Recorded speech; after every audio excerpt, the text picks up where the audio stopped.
FC Edmonton Soccer, starting now on City. Brought to you by City,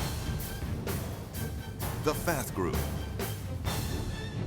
High Signs, and Earthwater.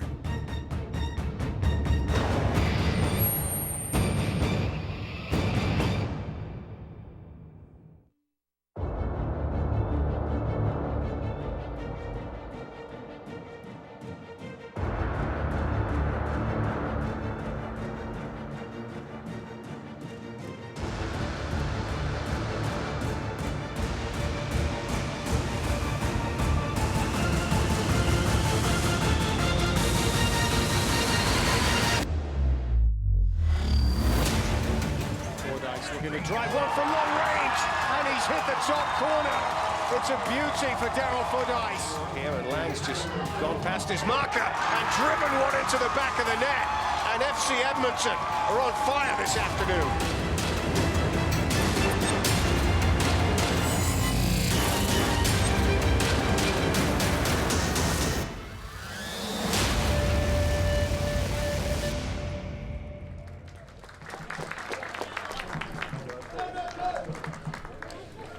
Welcome back to Clarke Stadium, all set for kickoff here. Today's match presented by Boardwalk Rental Communities. Players out there just shaking hands and getting ready to line up. And we'll bring you the coin toss in just a moment. Beautiful day, the sun out and lovely weather. Welcome to our viewers across the US joining us on ESPN3 for the match this afternoon.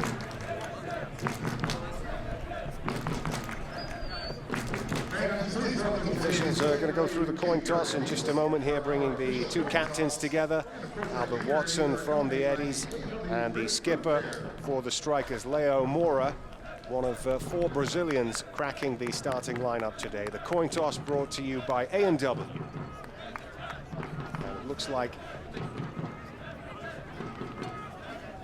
they're just trying to go through the situation down there. Not quite sure why the coin's been flipped up in the air twice and nothing's happened yet, but we're getting ready for it now. The young mascot probably the one who's going to do it. That's a nice touch to get us underway today, wearing the Ronaldo jersey.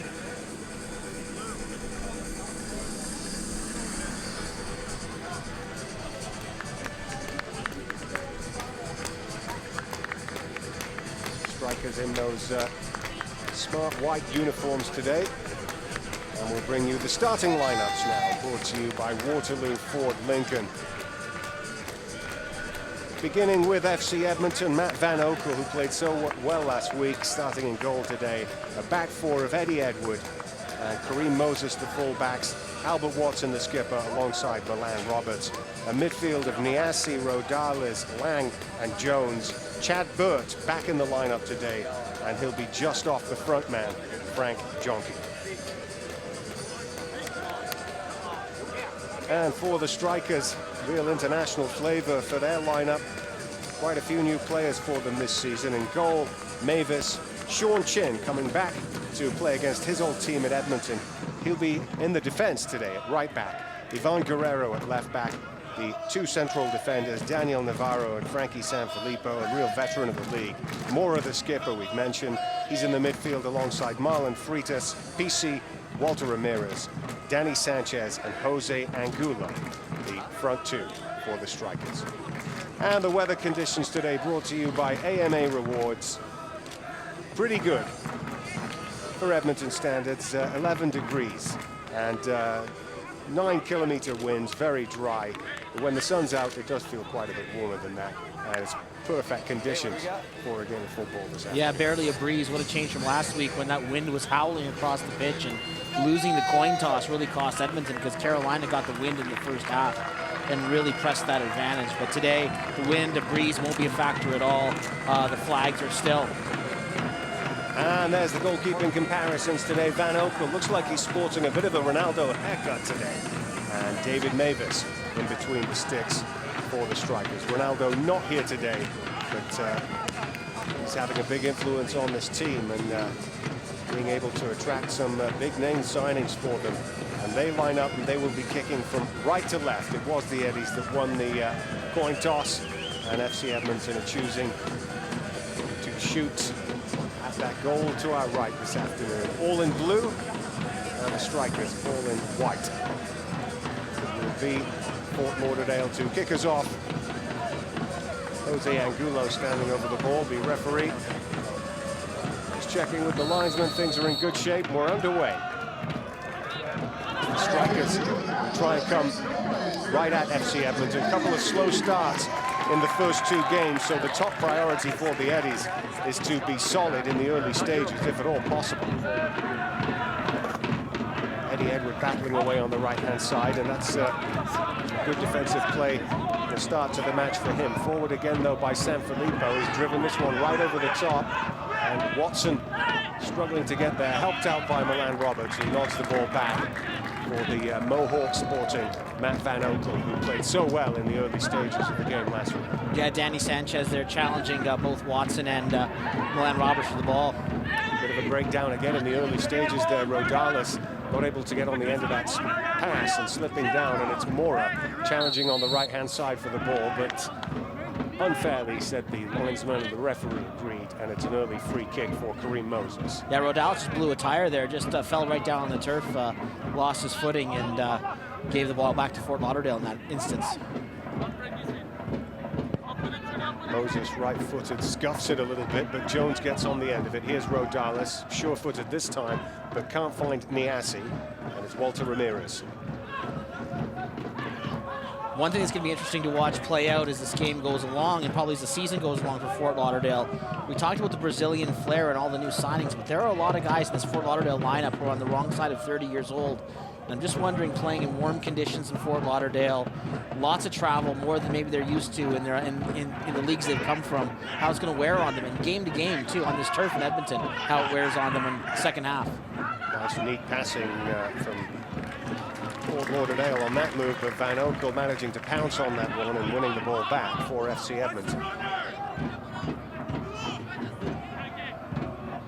All the players talking about the fact they knew they really didn't perform well last week. Colin Miller quite disappointed in his team. Van Oekel one of those hoping that today things will come together a little bit more. They've been working very hard in practice, and they've managed to get through 2 minutes without conceding after letting in the quickest goal in recent NASL history in their first game in 12 seconds. And they gave up a golden scoring opportunity probably after 20 seconds against Carolina last week with Mark Anderson, former striker, getting in alone on Matt Van Oekel. Rodalis just wanting too much time on it there, and Angulo winning it back. Some good harrying from him. PC playing it back to Sanfilippo, winning the ball back. A nice, neat touch as well there. And it's Mora playing that one forward. Edward able to intercept that one, and Niassi getting that one away from the danger zone. Niassi looked good for the Eddies last week. Some good quick breaks down the right-hand side, one of them resulting in Lance Lang's goal.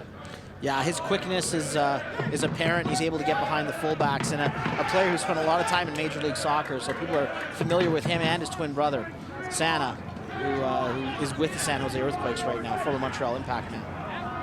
Richie Jones got his best first touch, or his second one there, and it will be a throw-in for FC Edmonton. When Saini got to FC Edmonton, he said it was on the recommendation of Sana, who played for Montreal against the Eddies in the Canadian Championship last year. He said he was quite surprised by how good the quality of NASL players was. Lang able to get a cut back into the box. It might drop for Edward. Edward's going to take this around the outside, and a good cross into the danger zone. Well handled there by David Mavis to deny Jonky a chance to head at goal. That was a dangerous chance for the Eddies there. Jonky was able to cut in front of the defender, and was trying to cut in front of the keeper and get to that ball before it got into Mavis's hands. But just grazed at the top of Jonky's forehead, but dangerous. A little bit of a slip in defending, because Fort Lauderdale's got to make sure that that Jonky's marked all the way in. And that'll be Navarro's job there. Van Guerrero challenging Jonky there, getting the better of that one, and it's Walter Ramirez. He's got PC outside him, wearing number 6 for the Strikers. Takes a touch, he'll drift that one in field a little bit. He's got support from Freitas. He switches play to the right wing. Mora's got options ahead of him. He's trying to find Danny Sanchez, but that's a a little too strong for Sanchez to get on the end of, and it's Matt Van Oekel who clears that one to safety. We've already seen in the first 4 minutes, Fort Lauderdale's trying to work as many people into their attack as possible, really working the ball around the park, moving laterally left to right, really trying to push and pull FC Edmonton, trying to create some openings in gaps in the midfield and in defense. But a lot of left to right movement from the strikers and back and forth. Van Oekel in a bit of trouble there. His goal kick charged down. Some good early play by Angulo, putting the pressure on the Eddie's defenders and the goalkeeper on that occasion. Van Oekel, though, able to recover. Sean Chin getting a touch, former FC Edmonton player.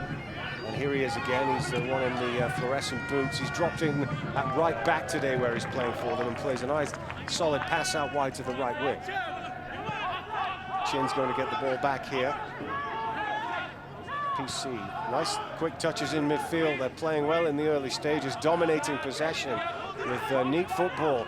The strikers, as Mora tries to return the favor to Chin. That's away by FC Edmonton. Again, we see the striker just spray the ball around the park. Not really kind of showing any favoritism toward one side or the other, one option. A lot of switches between players too, as we see that one pulled off there. A lot of players taking one player's spot, moving into that space. Very, very nice left to right lateral movement from the strikers. Of course, the reason you do this when you're playing a team like Edmonton that has 5 people in the midfield and they're really trying to outnumber you in that space. You're trying to get those midfielders moving, shifting, moving around to chase the ball, so you create a gap, an opening that you can get the ball to your forwards or get the ball wide in the wings behind the fullbacks. It's all part of the process to try to push and pull that defense. Tidy break forward there by Mora, but just ran it one too far, and it's Niassi bringing it forward. Skips past his marker, but can't get on the end of it. It'll drop in the central defensive area for Roberts. Now Richie Jones with a chance to push it out wide for Niassi. Will he have a go at Ramirez here? Tries to go on the inside and then on the outside. Lovely run by Niassi. Here comes the cutback. There's the chance and there's the goal for Richie Jones. FC Edmonton out of nowhere have a 1-0 lead, and it's all down to Niassi's break. Once again, Niassi created the goal last week to Lance Lang, and Niassi turns Navarro inside out. Navarro's not going to want to see the tape of that. Slips the ball past him, and then a lovely just cushioned cross to the top of the box. And again, Richie Jones running onto it. A lot of times you cross the ball and the attacker's got his back to goal, he's got to shift. It's a perfectly cushioned ball that Richie Jones just has to side foot home. Maybe one of the easiest goals he's going to score, but what wonderful work by Niassi, and boy did he beat Navarro on the outside. It was quite something to watch him turn Navarro inside out and create that space. Richie Jones getting the plaudits for the goal, as well he should, but what a break by Niassi. The home crowd really enjoying that.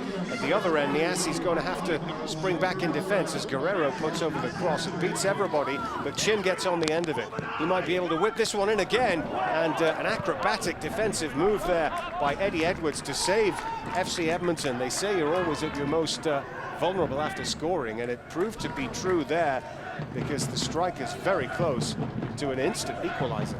Yeah, they got down, had numbers forward, but the one thing where Edmonton's comfortable is if you're crossing into the box. If you're putting the ball in the air, Edmonton's got that size advantage, and they're in the middle, and they're going to feel pretty good about that. But they'll take their chances there, where you want to be keeping the ball on the ground and trying to get the ball behind Albert Watson and Milan Roberts in the middle of the park. But still, good wide attack by the strikers, able to get that ball. Just not enough, I guess, physicality in the middle to win a ball in the middle of the area. Ramirez on the left wing again for the strikers here, and overlapping once more is Guerrero. Crossed at the edge of the penalty area. Burt tidying that one up in defense. It's given away this time by Niassi to PC, who runs right through Chad Burt. But Edward is there to stop him, and Jones clearing the ball up to Jonky. There's his strength, is in holding up possession, but harried well from behind. And that's some good defensive play by Daniel Navarro, who managed to get rid of that danger.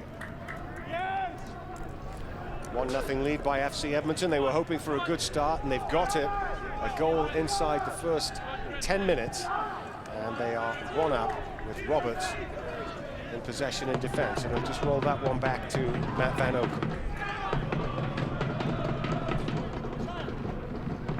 It's not a bad pass by Van Oekel to the left wing, to the edge of the penalty area. Jonky chasing it, as is Lance Lang, and Lang will get there. And the early cross into the box, Burke was the only one forward. It might drop again for Jones. Navarro getting it clear.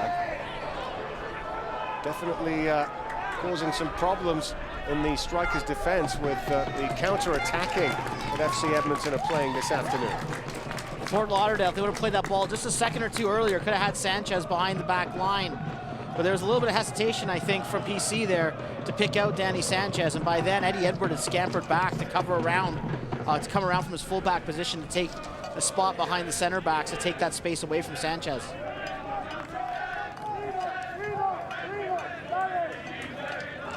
I think that hesitation was caused because I think Fort Lauderdale wanted a call, and instead of playing through when the referee played the advantage, they could have had Sanchez isolated.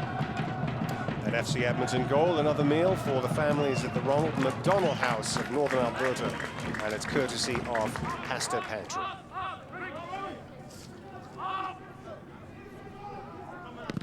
Van Oekel kicking the ball out of his hands. It's high in the Alberta sky. Jonky will be the one chasing it. Good physical presence from Jonky, and he's made something of it.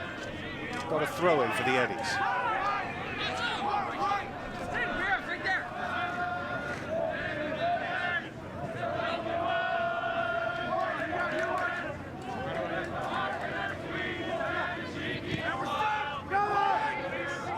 Gets the ball back. He's got Rodales with him. And there's an offside. The crowd think it's harsh, but the linesman right on the spot. And the SC maybe just drifting offside there on the flag. Yeah, Navarro was down there tying his shoe, and I think that was some confusion there, whether he was playing someone onside or not.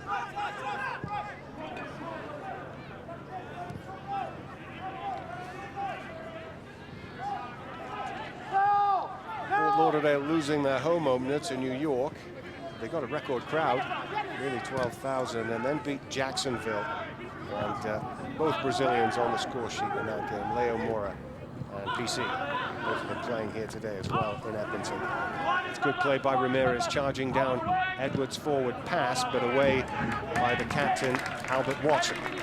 The interesting thing is Lockhart Stadium, where Fort Lauderdale plays, become the home away from home for the Canadian national team when it's the winter months and they have friendlies to play. And the conditions are just too inhospitable here in Canada. They play a lot of their friendlies in Lockhart Stadium. Nice ball forward by PC there, and the cross into the middle is not going to cause any problems. Kareem Moses, the one getting rid of it. Work by Chin, winning the ball back, and wide to Ramirez again. PC left-footed pass forward.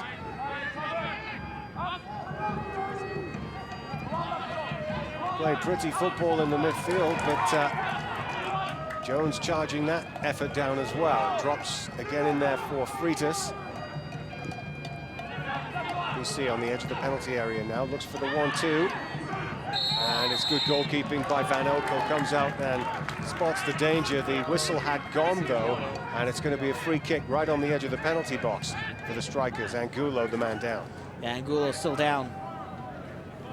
It's Watson coming in from behind. Judged to be late there just after the ball had gone. The referee, I think, is going to have a word here. Mr. Robert Schaap's going to have a word with Albert Watson. Let's just be a talking to or a card. I think he's just getting a talking to. Good refereeing early in the game. You don't want to be throwing out cards that early. Set the tone. Tell them this is your last warning. Next time something like that happens, I'm going to have to put you in the book.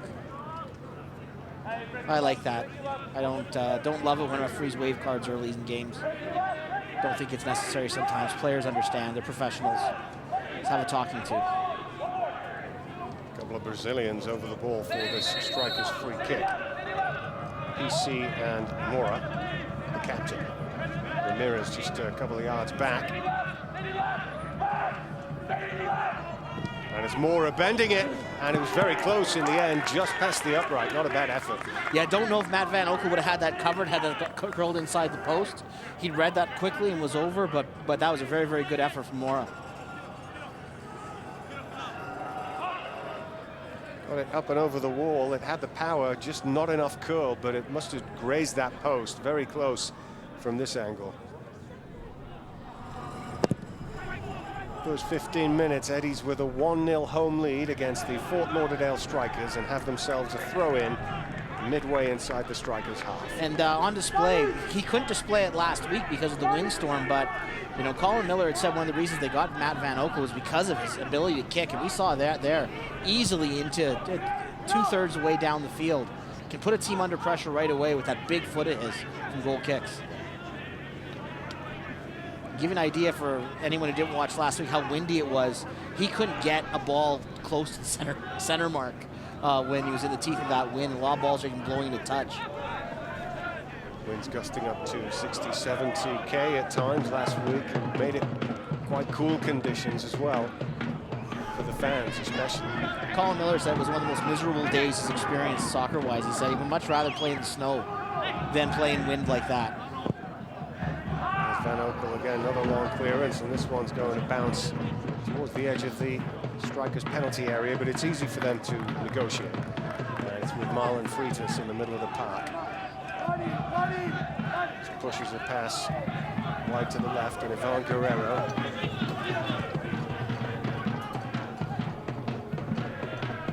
This time they've given the Eddies ball back, and it's well taken on the chest by Kareem Moses.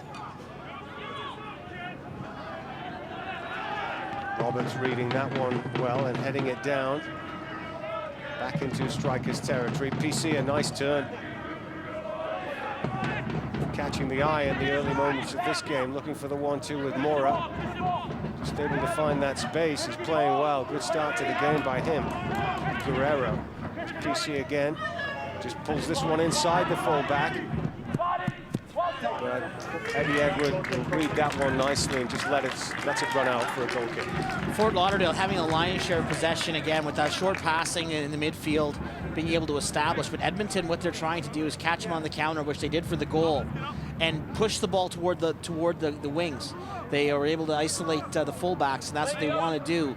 Catch Fort Lauderdale creeping up, pushing up, and then see if you can get behind the fullbacks with Niasse and Lang and hit quickly on the counter.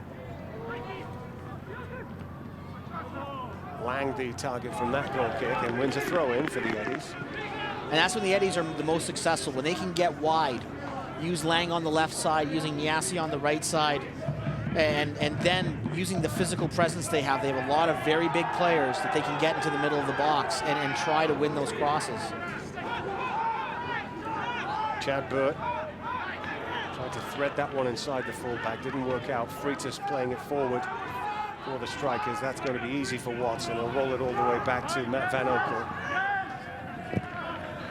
Van Oekel's drilled this one through the middle. Jones was chasing, but that's gone all the way to his opposite number, Mavis. Again, there's that foot from Van Oekel. I mean, this is gives you an idea of just the extra dimension he adds to the Eddies. Since with the signing of Matt Van Oekel, people may have wondered, you had the goalie in Edmonton last year who won the Gold Gloves for best goals against, and John Smits. Why did you need to go out and get another keeper? But Matt Van Oekel, look at that foot, and look at how he can turn defense into offense so quickly. And also one of the big reasons the Eddies did get a point from last week's game. He made 3 terrific saves just in the first few minutes and was commanding. Yeah, he only finished percentage points behind John Smits in that goals against race. So another elite keeper in this league, and I think a lot of people, when they're searching for keepers, look at the spoils that they have in Edmonton.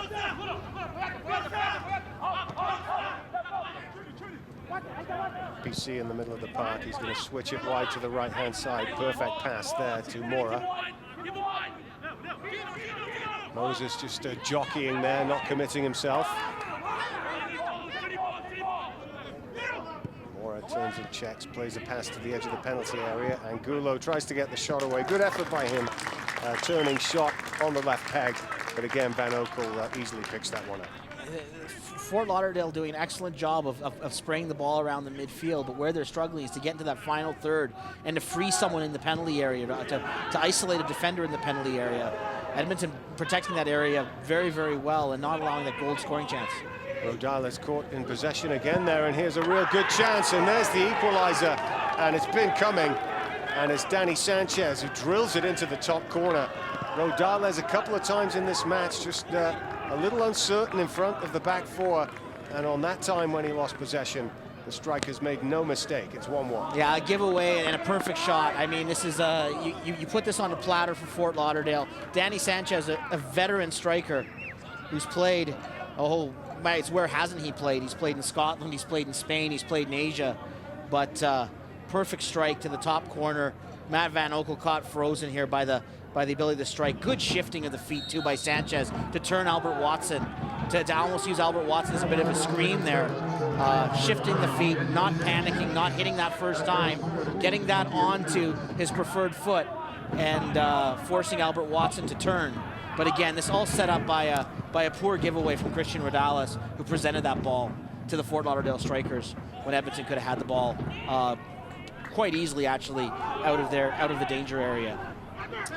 Yeah, Van Oekel, no chance with that strike. Just put it in the stanchion there. Sanchez, a very nice finish, and that makes it 1-1. And I think anyone at the game would have to say, based on possession and just the football they played, that's a well-deserved equalizer. It's been a fascinating first 20 minutes. If you're a formation geek or something, it has been to watch the contrast in styles. As I said, Edmonton trying to get up on the wings and trying to counter, get behind the fullbacks, which they were successful in their goal in doing.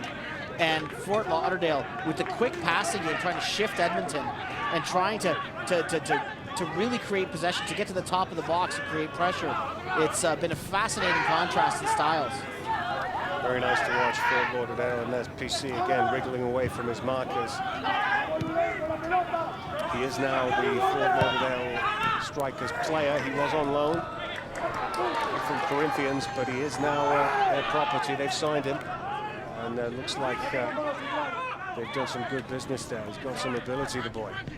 The one thing they do, and I did talk about some of the ages of some of the players of Fort Lauderdale, but when you pass as well as this, and you can let the ball do the work for you, the game isn't quite nearly as exhausting when you're not chasing it.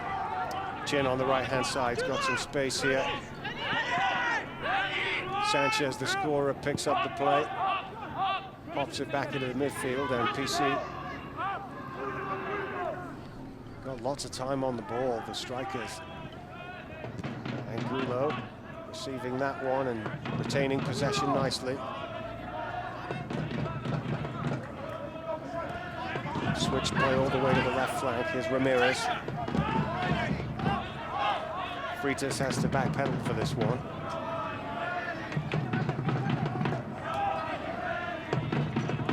Home crowd trying to lift FC Edmonton. BC's found space there.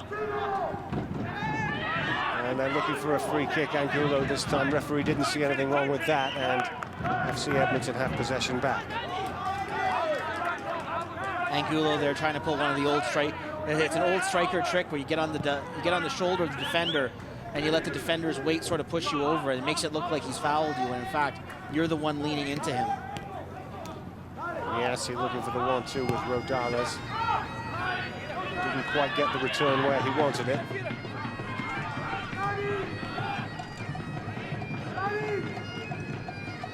Just past the halfway mark of the first half, 1-1 at Clarke Stadium. In the 7th minute, Richie Jones giving the Eddies the lead, and the equalizing goal coming in the 20th minute for Danny Sanchez.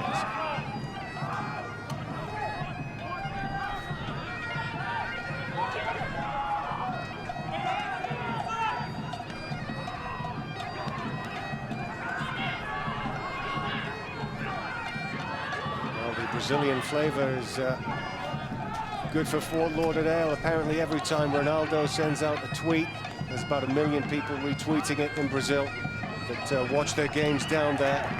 So they're quite popular in Brazil too.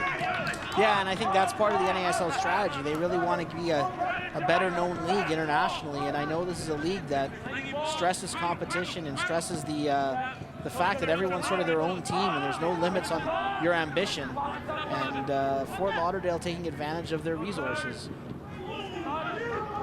Eddie Edward winning that ball back for FC Edmonton. Rodalis with the forward bit, struggling a bit today, having a tough time out there. He's given the ball away again, and it's Mora chipping one up to the far post. Chance for Angulo. Oh, and that's a great finish, and he's unlucky. It comes back off the crossbar, but some great poise that he took that ball down on the chest and hit the left-footed rocket shot on the volley. And that's very unlucky, and FC Edmonton given a let-off there. You know, it didn't happen in the first 10 minutes of the game like it has the first two matches, but now we're seeing Edmonton really under pressure.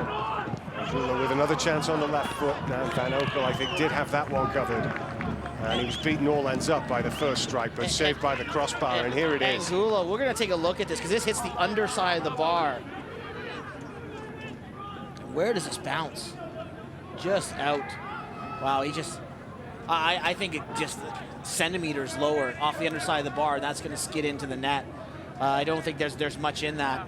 But boy, what a chance. Angulo getting behind Eddie Edward there. What a great ball. Set him up. And again, this is set up by that pushing and pulling I'm talking about, that lateral movement for Fort Lauderdale, forcing Edmonton players to move their feet to keep up with them, keep up where the ball's going. That's what that short passing game will do. Terrific bit of skill there by Angulo, and he's unlucky not to get what would have been an early contender for the goal of the season. At the other end, Lang's run that one in a touch.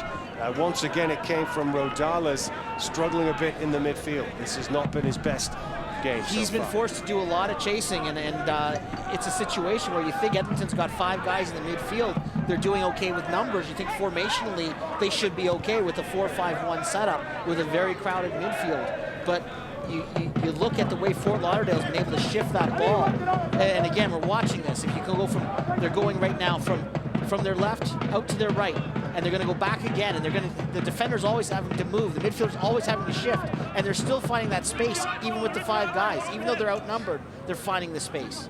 And this is what moving the ball will do. Again, they're moving it back again laterally. Every single one of them looks so comfortable on the ball. This is a bit of an exhibition from the strikers in the first 27 minutes of the first half. Chad Burt winning the ball back there, though, but Angulo straight back on him. And winning it back for the strikers. They've had so much possession. Ramirez has dropped into the middle.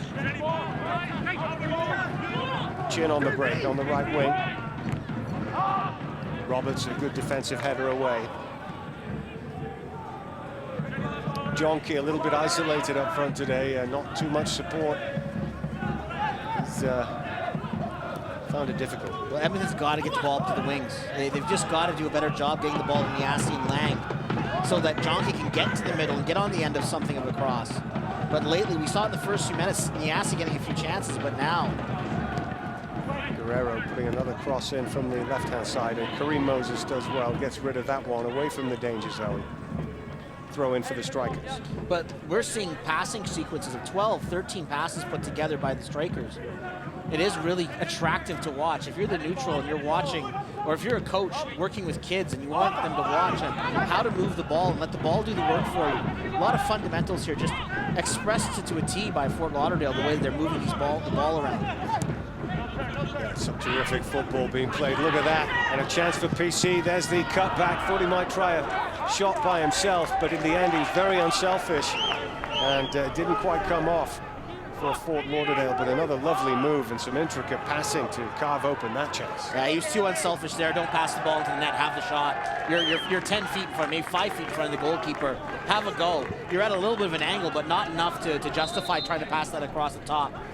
PC, too unselfish there, because he was sprung by a wonderful passing sequence that was set up there on the wing by Walter Ramirez. And Ramirez has just been absolutely fantastic on the wing, picking out passes and finding holes.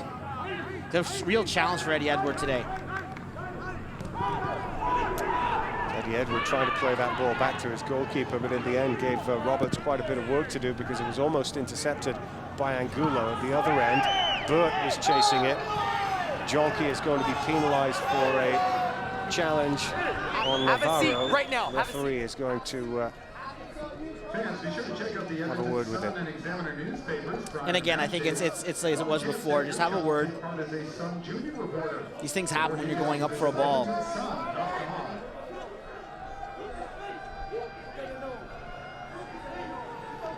Have a look here. They challenge each other. Arm comes down. It's part of the danger when you go up for the ball. The arms are flying. The heads are going to come together. It's one of the most thankless jobs in soccer, to be going up for 50-50 balls with your head. Everyone knows there's a risk to it. Strikers coach is talking to the fourth official there. Yeah, the bench for Fort Lauderdale not very impressed by that challenge, and making that known to the fourth official there. Looks like Colin Miller's seen enough already, because he's going to make a substitution here, and it looks like Granito is going to come on, and I think he realizes that changes have to be made to stop the dominance of Fort Lauderdale here. So this is going to be an early substitution. We've only played half an hour. Yeah, Granito coming in.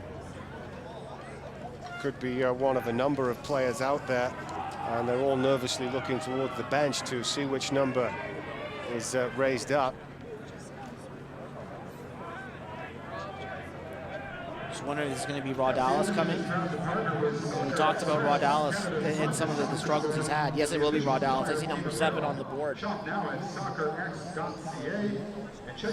Well, Raudalis has been a very consistent performer for FC Edmonton, but today just has struggled a little bit. It was his mistake that led to the goal, and moments after that, Angulo hit the crossbar from another error, and he's going to be taken off in the first half hour. Colin Miller will shake his hand as he walks to the bench, and here's the chance for the home fans to see Thomas Granito for the first time. Yeah, it's Granito is a player who had quite the Under-20 World Cup, I think, for El Salvador, and is a player that is very, very a player who has his father's Argentine, and is really into tennis. Actually, his father was in Central America as a tennis coach and an advisor for, I think, the for the international tennis people. So it's something that's near and dear to his heart as well. And Granito is highly touted, and a player they brought in right after last season. And I'll tell you one thing I watched Thomas Granito do in training. I don't know if anyone on Edmonton shoots harder than him. Actually, when he gets behind the ball, I'm not talking about movement or swerve, but just actual power. And it'll be interesting to watch him in this role now. Bit of blood on Navarro's shirt, and on the bench, he's changing it. It's going to be okay to go back out there, but just putting on a replacement shirt. And Granito on for FC Edmonton, and they've got a chance to break here. Edge of the penalty area for Richie Jones. Plays it out wide to the left-hand side. No offside. The cutback, though, isn't the best. And Granito won't get to that one, and PC striding away here. Great break. He'll pick out his man, and this is another very fast break, and there's the strike on goal.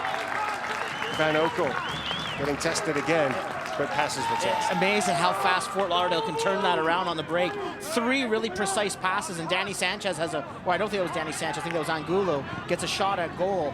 Great run by Mora, though. I mean, sorry, by PC up the middle. PC with that great run, and then getting that ball eventually to Angulo for the shot. Van Oekel handles it, but again, another excellent scoring chance for Fort Lauderdale, created by some fantastic passing.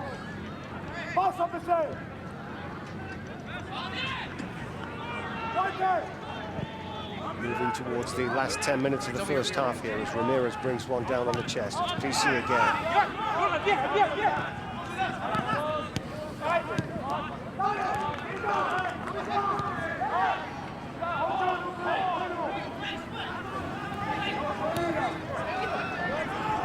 Jonky playing that ball down the right-hand side, and he did pick up a yellow card, probably from that clash with Navarro that left Navarro having to have some extended treatment, and he's on the sidelines now trying to come back on the pitch after having to change his shoe. Yeah, I think some repairs done to the nose. I think his nose is bloodied there by the challenge. So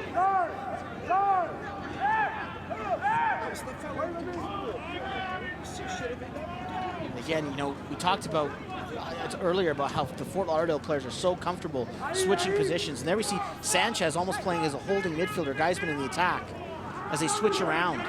That's a challenge. You have to pick those runners up when they switch positions, switch places. FC Edmonton have chased the ball a lot in this first half. With Edward. Tackled by Angulo, who stays down. There's certainly no foul there. Again, the Fort Lauderdale bench feeling like that was a foul. I think that was a genuine attempt to make the tackle, but Angulo came off worse than it. The referee did stop play in the end. We'll have a look here. Niasi was in an offside position, so no harm, no foul on that end with the Fort Lauderdale player being down. But going back to Granito, who's just come into the game, this player who for the under-20s in El Salvador helped them to their first ever international win at any kind of level of World Cup and was named man of the match.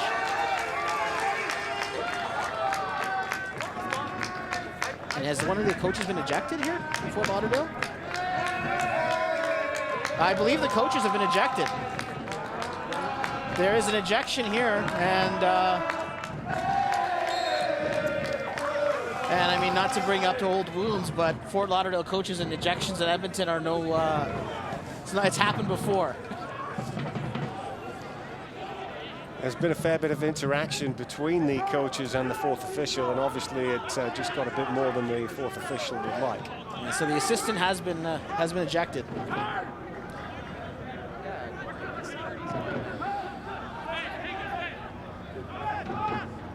Back on the pitch, it's Granito with a cross-field pass to the right, and a good one too. Releases Niasi. There's the cutback. It's going to drop for Jones. A chance for his second here, and well saved from point-blank range by Mavis. FC Edmonton almost getting another breakaway, and Jones, the man who got the first, had that chance too, but it's a good save in the end. Excellent save, but again, it seems that all of the offense Edmonton's able to get is coming off from Niasi, getting behind. And there's a cross, and I think he had a chance to find Jonky there. Mavis gets in the way of the cross and then stops the rebound from Jones. Good goalkeeping. Corner to the edge of the box, away by PC. That's what Edmonton's got to do to try to keep Fort Lauderdale honest. Hit them on the counter and get those balls down the wings. That's when they've been successful today. Getting the ball wide. That's Granito again, number 10. Good pass to Edward. Edward's cross into the area, and there's Jones on the volley. Just over and wide, but Granito, since coming in, has made a couple of things happen here for FC Edmonton. Yeah, it's a really stable. It's been a stabilizing influence on the midfield. And there we see Jones the chance just over the bar off the Edward cross.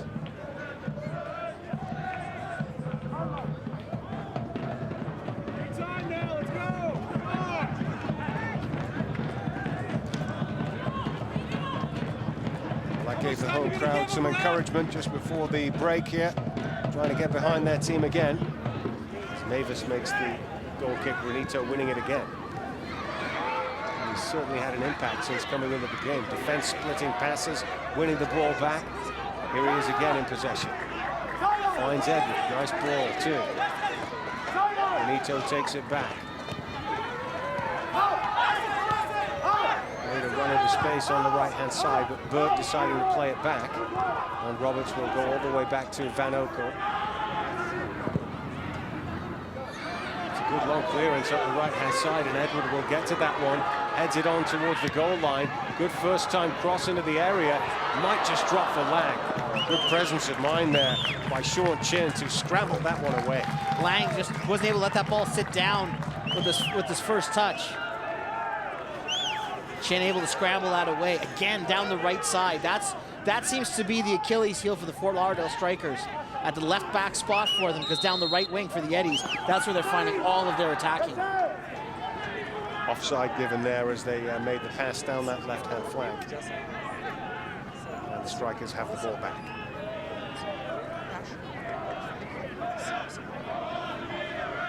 but just tactically in the last few minutes, it's been so important for the Eddies to have those chances on the wing, just to push back a little bit, because Fort Lauderdale was just pushing up so many players, able to establish that midfield we talked about, the passing game, to be able to disrupt that a little bit, to send those warning shots to say, you can't take that many liberties because we will punish you on the break. Done it once earlier in the game. You can do it again. Like I said, this game has just been utterly fascinating with the contrast in styles. Very, very entertaining. Well, 5 minutes to halftime. There will be some stoppage time for the Navarro injury. Lang penalized for a pull there. Free kick strikers. Mora will have it and he'll sweep it out to the left-hand side. Guerrero almost stands on the ball, but just controls it in time. Jonky very nearly stealing possession back there, but it's with Navarro and now Freitas. Mora playing the through ball. One back by Granito, helping it on for Burt. Burt playing it through the middle. Mavis has spotted that danger, comes out of his area and clears that one into touch. Throw in for the Eddies. They were shoelace away there, the Eddies pouncing on a terrible back pass. Frank Jonky could have had a chance to go in, but just skipped over his shoe. Edwards throw down the right wing. Finds Jonky, but Navarro again doing a very good marking job on Jonky. Clear that one into touch again. It's another throw in for the Eddies.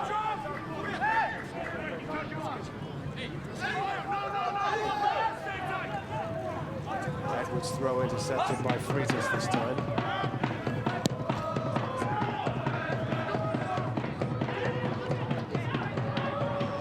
Jones winning the ball back for FC Edmonton, and Benito trying to push it out to the left-hand side. A free kick given to the strikers.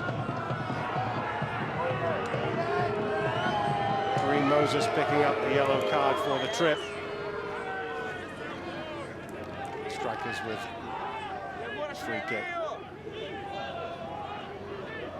Probably not a bad foul. He knows, Moses, that Danny Sanchez is by him.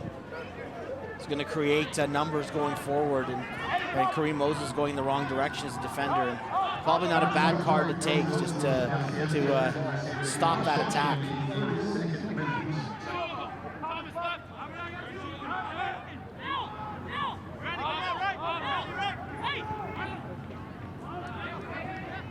PC again sidesteps his man, but then gets robbed of possession by Burt.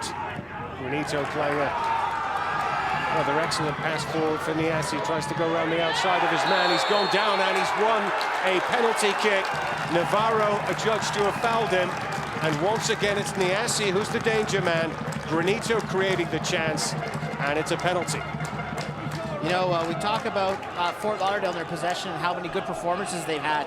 Navarro, though, is having a bit of a nightmare out there. I mean, he had the arm to the face earlier from Jonky, but he got beaten on the first goal by Niassi, and now he concedes the penalty. And again, it's that side, that right side where Edmonton's done everything. But what a pass from Granito to spring Niassi, and you know, what a contribution he's made in his debut. He's only 12 minutes into it, but he's been very, very effective for the Eddies. Frank Jonky is the one who's put the ball on the spot for his first goal in outside of a cup competition for the Eddies. Jonky, the big number 13, against Mavis. Oh, and it's saved. Got a chance at the rebound, and he's missed it. Jonky just cannot buy a goal. Penalty kick. He didn't really strike it well and didn't pick the corner either. And Mavis makes the save. Yeah, it just doesn't get to the side enough. Too close to the middle. Mavis able to get over, but yeah, just not close enough to the goalposts. And Jonky continues to have his run of not scoring in any NASL play. He has scored in the cup competition for the Eddies last season, but continues to have that. I'm sure they were looking at that penalty kick to be the boost, maybe the goal that sends them forward. Got another chance here. Burt chasing forward. He's picked out Lang. Lang puts in the cross, and it's somehow deflected over the top. Another chance for FC Edmonton gone begging. Another let-off for the strikers, who've had all the ball but could really at this moment be 3-1 down. Again, it's another slide pass from Granito to Lang, who finds Richie Jones. Great save from Mavis. And Richie Jones, how many chances has he had in this? He could have a hat trick right now. He's had the one goal, but a couple of great saves from Mavis to deny him. What a half this has been. There's been so much happening. It's funny, it's only 1-1. This game could be 3-3. Corner for FC Edmonton, punched away by Mavis. Good goalkeeping by him. Really finished the half strongly for his team. Granito on that occasion, though, has given it away. PC is chasing through the middle. It's with Angulo. Ramirez on the left-hand side. Cutting it back for Freitas. Play that one out to the right flank. It's with Sanchez. Sanchez's cross charged down by Moses.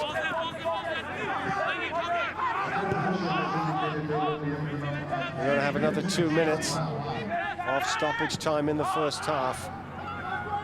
Imminent danger passed there after that giveaway by Granito. Fort Lauderdale not able to take advantage on the break. We've got a free kick here, though, conceded by Granito. Yeah, Fort Lauderdale can push some numbers forward now, knowing there won't be much time left. This is the kind of half that the neutrals love and make the coaches lose their hair or go gray. Lots of chances on both teams now. Edmonton has totally changed since Granito's come into this game. Yeah, he's really made a difference. Absolutely, just absolutely stabilized the midfield, and he's sprayed some wonderful passes. Again, the pass in Niasi that sets up the penalty. There's Niasi again.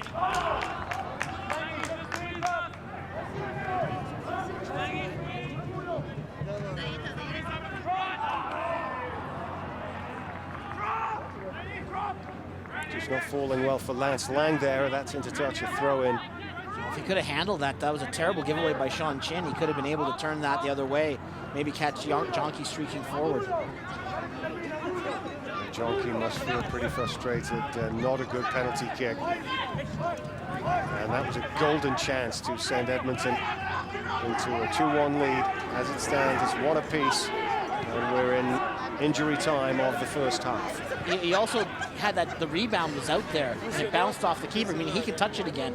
Comes off the keeper, and he slid forward trying to get it on a slide and knocked it wide. I was wondering maybe if he would have tried if he would have had room to come over that ball and maybe try to settle it down. I don't know if he would have had enough time and space to do that, but flashed the rebound attempt wide. But what a half. I don't know what didn't happen in that first half. Maybe a red card is the only thing that didn't happen. We had penalty, missed penalty, some great passing, some great scoring chances, great goalkeeping. Just been fantastically entertaining half.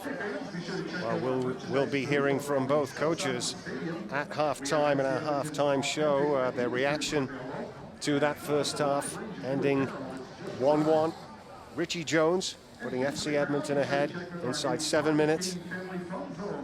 And then Danny Sanchez with a wonderful strike to make it 1-1. And pull the strikers back to level terms. They hit the crossbar after that, had all kinds of chances, but FC Edmonton also with that penalty kick opportunity that was missed. We're going to talk to the strikers coach, Marcelo Neveles. Marcelo, thanks for joining us. Just tell us your reaction, how you felt your team played that first half. I think overall we play a good game. We got a couple of, we were missing concentration on their first goal. Then we took over the game. We created many opportunities. It's about to finish them. And then I guess we kind of got lost when we got the Navarro, that he was injured, we had to take him out. And I guess right there we lost concentration and momentum. What will you be saying to your players at halftime now? Nothing, to keep playing, try to play the way we were playing, but to minimize the mistakes, especially the entry pass, because we lost too many and basically we gave the ball away created opportunities for them. Thank you, Marcelo. Thank you. Marcelo Neverlef, the coach, must be happy with the passing from his team today. Great to watch at times from Fort Lauderdale, and FC Edmonton will feel that they might have got away with it for a 1-1 score at halftime. Yeah, we'll be hearing from Coach Colin Miller right now. Yeah, a 1-1 score, but plenty of chances on both sides for both teams. And Coach, what did you see in that first half? Yeah, I saw plenty of chances for both teams. Some I'm happy with our. When we, I mean, let's be honest, they put on a bit of a clinic there in terms of possession in that first half. But there was chances for both teams. Once we get the grips and press them a little bit higher, I still believe that we can go on and win this game, but we're going to have to defend far better at times than we did in the first half for sure. But not all lost. I mean, we created a number of very good chances. Just that final ball, just hitting the target when we're in fantastic areas, and of course missing the penalty is one of those things. It's disappointing, but Frank's a big handful up there, and he's causing them all sorts of problems. You've been having some real success when the wingers are able to get behind their fullbacks, and the Assies created some really great chances when he's been able to get behind. You're looking to get more balls in, feed more balls to the outside in the second half. Yeah, definitely. When we've got the ball wider, we've looked more dangerous. When Saini's come too close, too narrow, it's been too easy to defend against us. So we've tried to get him to be a little bit wider, which has certainly caused them more problems for sure. He's one of the best in probably North America. Could still be MLS level in my opinion, but he's a real handful to play against as well. But we've got to get him the ball and get more out of Lance on the other side. And if we do that, then we'll be successful in the second half. But it won't be easy. All right, thank you, Coach. Thank you.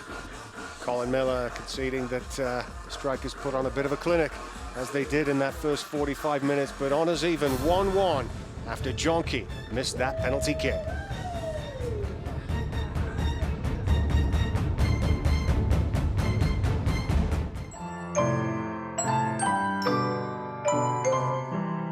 Hello, my name is Damon Visser.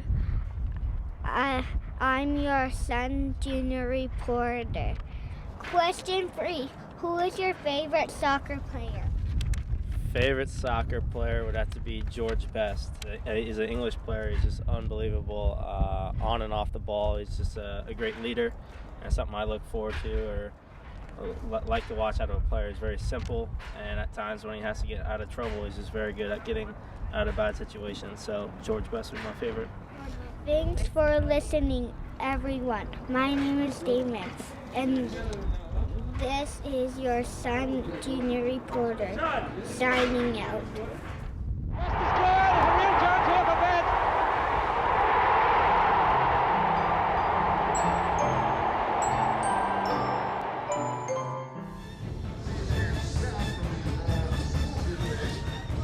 Welcome back to Clarke Stadium and our halftime show, brought to you by Oodle Noodle.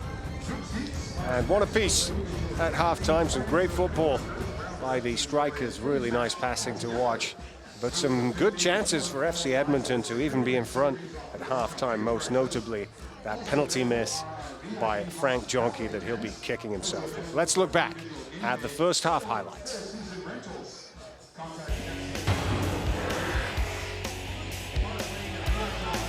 First a look here, and there's Niassi turning Navarro inside out, and then just laying off a perfect pass for Richie Jones to cushion home to give the Eddies the early lead.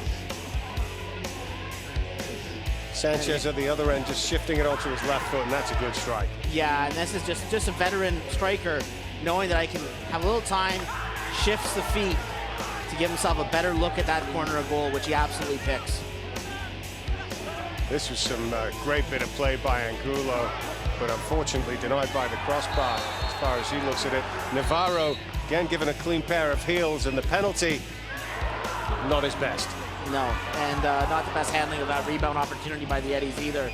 That ball pounced back to the middle of the area, and could have had an opportunity there to do a little bit more with it. But both teams are going to say, how do we only come with one goal?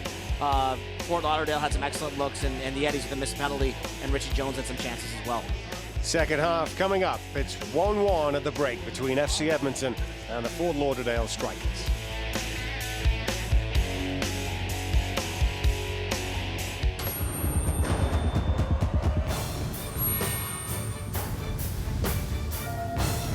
FC FC Edmonton Soccer, starting now on City. Brought to you by City, the Fath Group, High Signs, and Earthwater.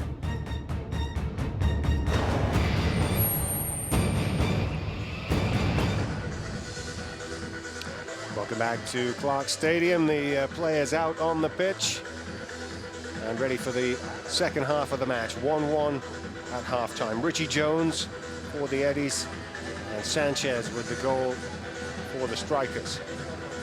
Jones could have had a couple more chances before that man, Frank Jonke, standing alongside him, had the best chance of the match, but couldn't convert the penalty kick won by Niasi, who's once again caught the eye on the right wing for FC Edmonton. And the weather conditions brought to you by AMA. 12 degrees. Just a slight breeze, as you can see from the flags, but very dry and nice conditions, perfect for a game of footy out there. And FC Edmonton kicking towards the goal to our left and trying to start quickly, releasing Lance Lang on the left-hand side. They didn't really get him into the game enough in the first half, largely because they didn't have a lot of the ball. But there he is with the throw in towards Jonke. Pulls a trick to try to get past his man. And the referee waves play on, and in fact it will go behind for a goal kick to Fort Lauderdale.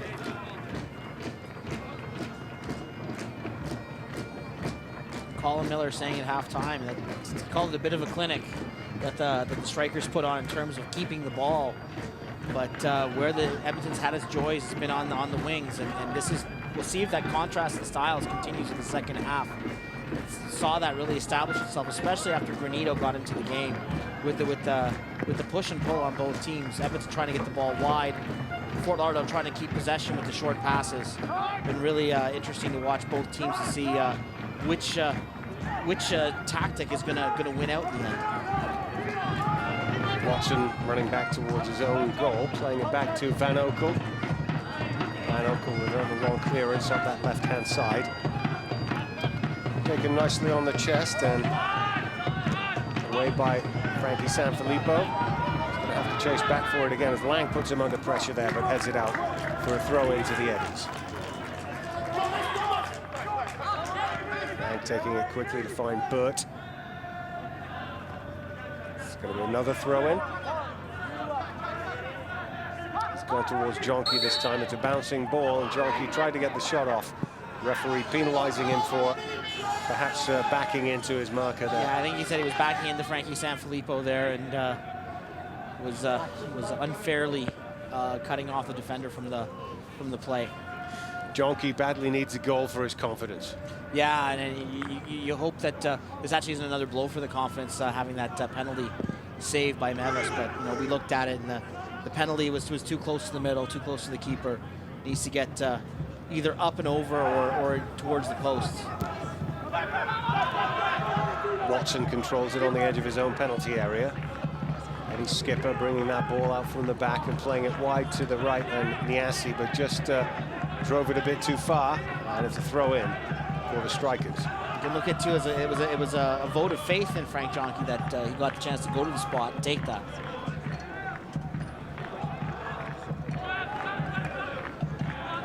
Sanfilippo, middle of the park, finding Chin. Good interception by Moses from that misplaced pass by Chin. And Moses has played a good ball out to the left wing, and Lang is onside. He's all the way to the goal line. He's looking to find Jones in there. Might get another chance at a cross here. In towards the near post, but well defended by Freitas. And the Strikers dealing with it well. Chin this time goes over the top. Edwards watching that one all the way back to Van Oekel, who comes out and kicks it out to the left flank. And Moses in field, slipping down was Granito, and then that's a terrific bit of skill by PC, but Granito battling back well against him, referee though penalizing him. And it's going to be a late booking for Mora for a late challenge from the earlier passage of play, but a free kick in the end for this challenge by Granito on PC. Got two players battling there. Just things like Granito gets the arm up there on PC. Freitas playing it wide to the left-hand side. Sanchez has got some room to make the ball back, and he's got himself a corner kick for the strikers from the left wing.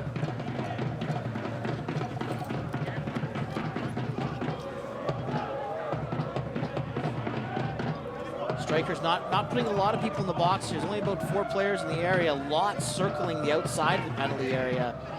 Again, I think they realize that there's a height advantage the Eddies have. Now a late trailer coming in. But really not a lot of numbers for a corner kick at all from the strikers. I'm almost surprised they played that in the box. Thought maybe they're going to try to play that outside short, because it looked like they were trying to more keep possession than knock it in.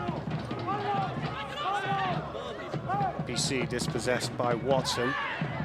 And a good tackle by Kareem Moses there on Sanfilippo. Throw in for the strikers. Chin will take it. Just drops it down for Sanfilippo and finds Freitas. He's played a nice curling pass to the left wing, and Ramirez trying to get into their passing rhythm again. Fort Lauderdale in the early stages of the second half. Moses, another good touch from him, and he's tried to pick out Lang. Lang with possession now, middle of the field.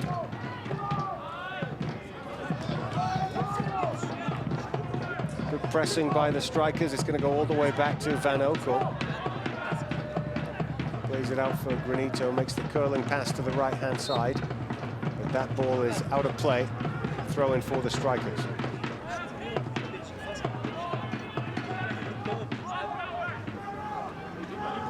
The Eddies are trying to bring a little more pressure onto the person with the ball there. Trying to give Fort Lauderdale a little less time and space to operate, to establish those passes in midfield. And see much more aggressive in terms of chasing that ball carrier.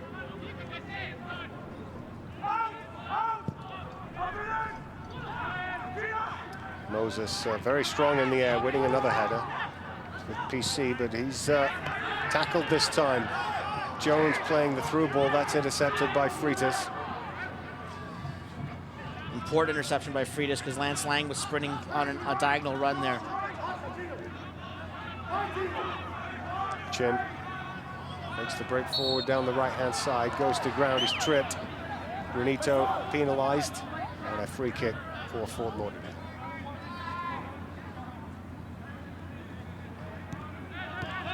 Taken quickly between Mora and PC.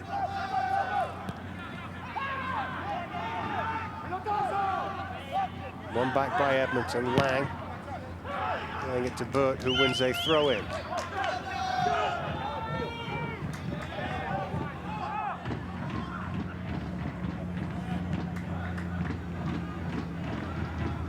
Moses got a good long throw down this left-hand side. So far this half, Edmonton has got the ball to Lang now a few times on the left side, but need to get the ball down the right side in Niasi. That's where they've been really dangerous.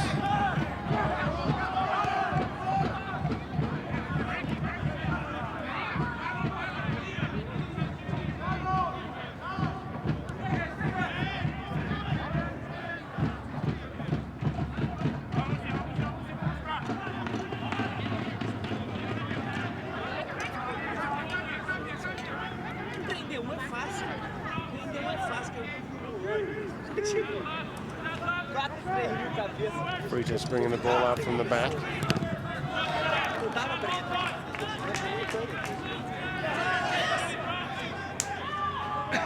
Chin throwing the ball down to Mora. Mora gone long with it. Edward getting it away. It's Niasi.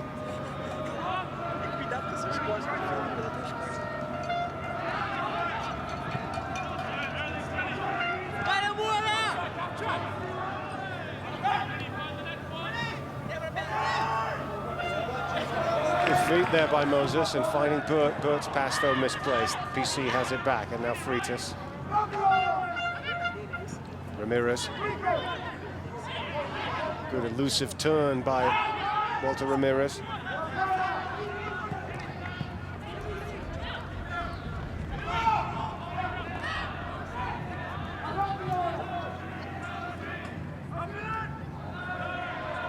See Edmonton winning possession back.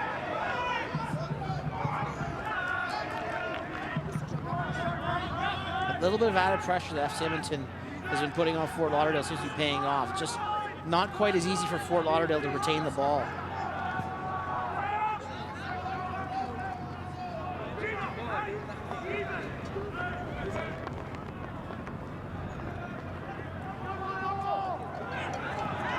Van Oakley finding Watson. Game very nicely poised. 10 minutes into the second half, it's 1-1. The next goal is going to be very important. Lang chasing this one down. Sanfilippo back to his own goalkeeper, Mavis, who saved a penalty kick. And one from point-blank range by Richie Jones. Moses breaking forward beautifully down the left-hand side. Sliding across into the penalty area. Jonky can't get there. Drops for Jones. He miscontrols it inside the box at a critical time. Niasi still with a chance on the right-hand side to make something happen. And that one's drifted out. And it's going to be a goal kick. Mavis is down hurt. A very good save on Jonky after Moses. Wonderful low ball in. Great save by Mavis there. Coming off the line, being brave. And I think on that rebound, I think Niasi and Jones get in each other's way. That they don't communicate. And they both see the ball, and they're both aggressively going towards it. Another great chance for FC Edmonton.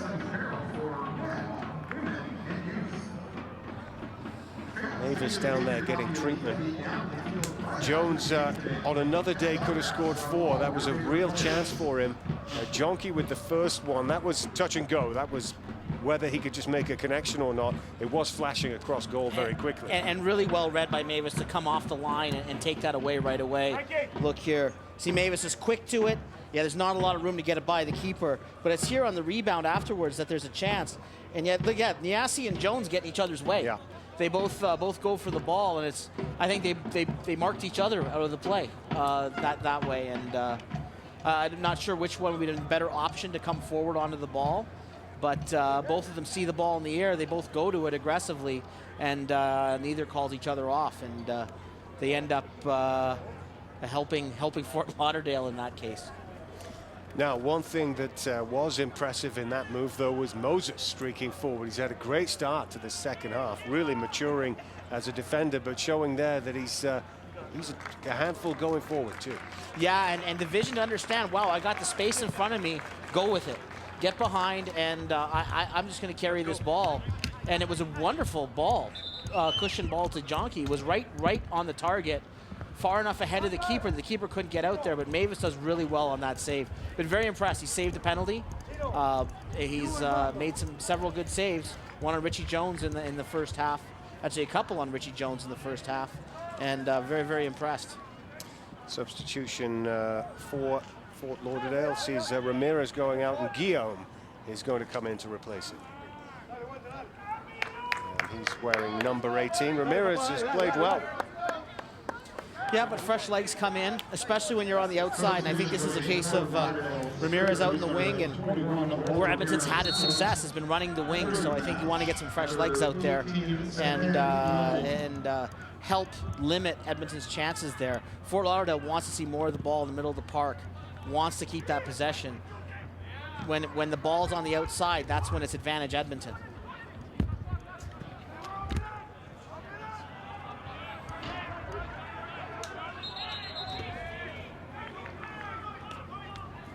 Throw in for Fort Lauderdale.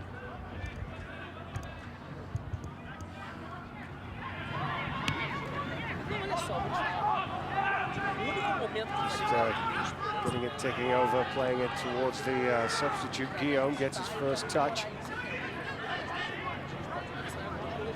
PC's gone out to the left-hand side there, kept that ball in play. Looks like he's dropped into where Ramirez was. Goes for the nutmeg, and he pulled it off as well against Eddie Edward. He's just an incredibly tricky and gutsy player, and it must be very difficult to be marking out there. In the end, the Eddies cover it and get the ball away. Chin, he's moved over to the left for the moment too. With PC again here, now Freitas. Guillaume overlapping on the right-hand side. Mora's given it away, though, back to Granito. And Granito's going to chip one down the left-hand side. Here's Lang. He's got Jonky in the middle. Plays it first time. It's going to fall for Jones. Jones with the chance. It's stopped again by Mavis, who has denied Richie Jones 3 or 4 times now. And that was another great opportunity. And Jones is denied by Mavis. Yeah, I mean, we talk about how good the Fort Lauderdale strikers have been in the middle of the park, but right now their player of the match is Mavis. Well, what a save that was on Richie Jones, getting low and again aggressive off the line. But what a pass from Granito to pick out Lang on the wing to get that ball right behind the fullback. And Granito has been a game changer since he's come in. Man, have I been impressed by what this kid can do. And he's really made his push to get more minutes here. Edward making a great break down the right-hand side, just ran it too far. And it's going to be a goal kick.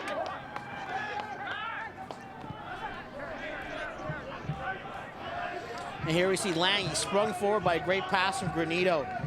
Cushions it back, and Richie Jones, you know, has that great chance. And, you know, Mavis, one thing I've seen, he's very, very aggressive.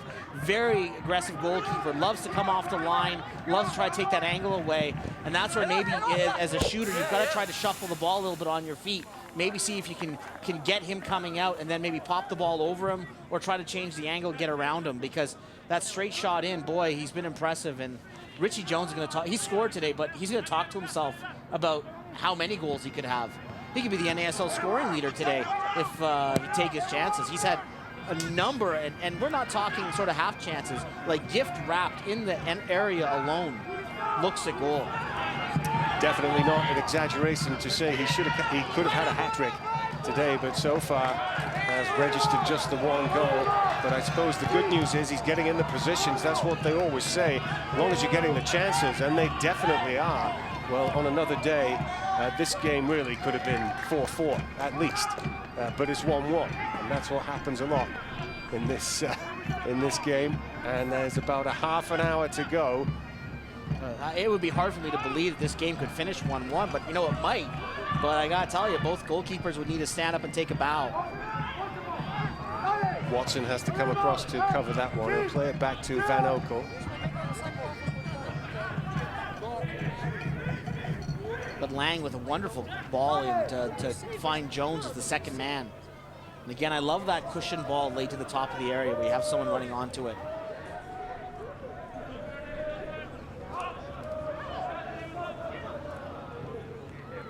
Fort Lauderdale haven't had the amount of possession they had in that first half, haven't quite had the rhythm, and FC Edmonton have been in amongst them much more. It's been much more of an even battle. And really, it's the substitution of Granito, where you can say this is the moment where the game turned. At half an hour, Colin Miller makes a tactical decision to bring in Granito, and it really has changed the game. Mora makes a nice dummy stepping over that one, and there's the strike. Van Oekel spilled it, and there's the goal, and you don't miss them from that range. And it's Mora with the tap in, Van Oekel with the mistake. Who would be a goalkeeper? And that one is very, very unfortunate. And it's just dropping to Mora, who's inside the 6-yard box. PC's shot wasn't exactly blasted, but Van Oekel just caught unaware of it and perhaps lost his footing a little bit. He was diving to his right, and it sort of bounced awkwardly in front of him, and he just spills it right in front of Mora, who will never score an easier goal. It's a difficult thing to swallow when the other keeper at the other side has stopped the penalty and stopped so many wonderful chances, and then the keeper spills one on your side, and it leads to an easy tap-in goal for the opposition. Fort Lauderdale, that's not nearly the best chance of the game they've created. Probably wouldn't be in the top 5, but turns into a goal because the keeper can't control the ball and spills it right to the feet of Mora, who can't miss from there. Open net from a couple of feet out, and they get a real gift after I tell you, David, Mr. Mavis has really put on that clinic, as I mentioned, on the other side, and boy, does that play a role when you look at in the long view of this game, the stops that Mavis has made, and then getting that chance that I'm sure Matt Van Oekel would love to have back. Well, difficult to know what it must feel like for Matt Van Oekel at the moment. Conceding that one, you could hear a pin drop in this stadium. That's the kind of mistake that goalkeepers have nightmares about, but it's happened to Van Oekel. Lang at the other end, putting in a nice cross into the penalty area, and it's Richie Jones once again arriving inside the penalty box, this time left-footed, and skews it somewhat over the bar. It's a bit high, wide, and handsome, but he really has had so many chances. Another golden chance for Richie Jones. Again, a lovely cushion ball from Lance Lang. Edmonton's found a lot of joy with that ball on the wing and then the cushion pass. And, you know, Richie Jones, he might need some aid to sleep tonight. Thanks for joining our broadcast today on City TV in Edmonton, across the US on ESPN3 and World FM in Edmonton. Jonky trying to win that ball. It's on the edge of the penalty area, but it's Sanfilippo to scramble that one out of the danger zone. Drops in the middle for Jones again. Jones wide to the right, just past halfway. Niasi looks for the 1-2 with Burt. Burt might shift it out of his feet. He tries the strike, and that's a good effort. Struck it cleanly, and that was from fully 30 yards. And in the end, it whistled over the angle, but not a bad effort. Yeah, he had a lot of spaces. I may as well have a shot. Scoring chances coming fast and furious in this game. And Edmonton really, you know, Edmonton's really had the better of the game in the second half, and Fort Lauderdale have been the team that scored the goal. You know, you'd say in the first half, Fort Lauderdale had more of the ball. Edmonton came into the game late to the second half, again after Granito came in. But in this half, Edmonton's had a lot of the pressure going forward, and Fort Lauderdale, out of really nothing, get a gift of a goal. And it's again been an interesting style or interesting examination of two teams with contrasting styles. But Edmonton just can't give up. They got to keep going towards the wings. They got to think that sooner or later one of these chances is going to go in if they keep creating them like they are. Goals from Leo Mora and from Danny Sanchez have given the lead to the Fort Lauderdale Strikers after Richie Jones had put FC Edmonton in the lead inside the first 10 minutes. It's a free kick for the Eddies here as they attack from right to left. And it's Granito who went down there, and he's looked like he could have some potential for FC Edmonton. Looks like he's a playmaker. His passing's been good. He's broken up some attacks. He's made a definite difference for the Eddies this afternoon since replacing Christian Rodales inside the first half hour today. An early substitution by Colin Miller. Here's Granito again, spraying one out wide to the right, looking to pick out Edward. Just misjudged that one a little bit, pinged it a touch too hard, and it's a throw-in for the Strikers. Yeah, on this turf, the ball's not going to check up very kindly. Maybe on a soft grass surface, that thing's going to bounce up a little bit and give Eddie Edward a chance. But Granito's going to learn that more and more the more he plays here. Well, the sun's out in Alberta's capital, lovely sunny weather over Clarke Stadium, and the fans enjoying it. And watching a game that's still anybody's at this point, moving into the last 25 minutes in Edmonton. Nicely taken on the chest by Moses, probably the pick of the Eddies players for me this afternoon. Very good performance at left back. And he's forced a throw-in for the Eddies on the left-hand side. Chad Burt along the ground for Granito, makes the pass quickly under a lot of pressure by two white shirts, sporting the blue of FC Edmonton for the first time today. And I think he's made a good impression for the home fans. There's Burt looking for that diagonal ball to the right wing. He's picked out his marker. The cross coming in from the flank by Eddie Edward, but it's going to be easily dealt with by Fort Lauderdale. Navarro still with that cotton wool in his nose, needed some repairs after that challenge by Jonky in the first half. Had to change his shirt too, because there was a fair bit of blood on that. Middle of the park there for Lance Lang. On his left foot finds Burt.